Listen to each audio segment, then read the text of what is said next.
On today's tying tip, I'm going to show you how to reinforce peacock herl using a tying thread dubbing loop. I've got a hook in the vise and I've just put some tying thread on for demonstration purposes. I'm going to take, in this case, 5 to 6 strands of peacock herl, trim away the brittle tips, and then tie in the trimmed off tips onto the shank.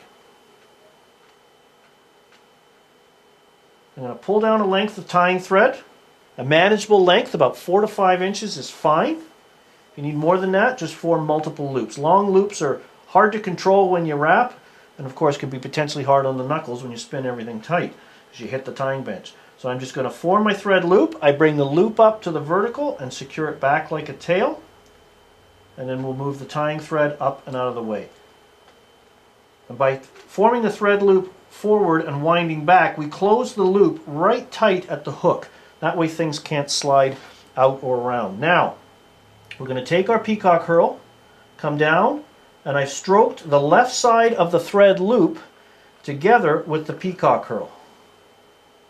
So I'll just use my left hand here to help keep everything together. Just exaggerating some of the movements here so you can see what I'm doing. Now, you're going to take a cowbird dubbing tool. Looks like this. You could probably also use a crochet hook style. We'll just zoom right in and I'll show you what I'm going to do with this. Alright. So there's the loop stroked together. We come up with the open end of the tool through the thread loop, around, so the point of the tool goes underneath the peacock herl, and then I've got the right side of the loop on top of the tool. Now I'm going to twist and rotate the tool, bringing the point through the thread loop here. See how that the point has gone through the loop and gently pull down, and I have locked that peacock herl and thread together, and now all I have to do is start spinning slowly and twisting the thread loop within the herl. Give it a few twists to start, and then you would begin winding your body.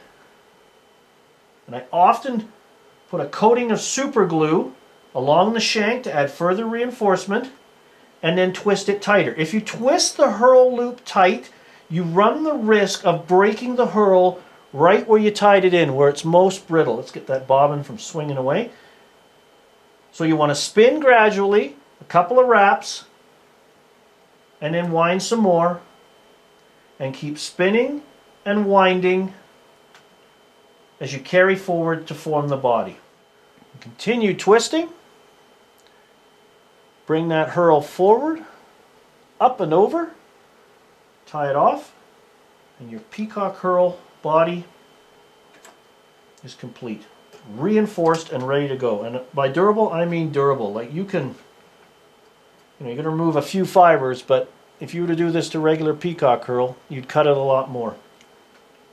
Just remove some of those fibers. You can see how durable that's become. And you can also do this technique with wire. You could form a dubbing loop out of wire and use exactly the same principle, and you'd have even a more stronger reinforced body. I often like just to counterwind the wire through the finished body. But there you go. That's how you can reinforce your peacock herl bodies using a thread dubbing loop.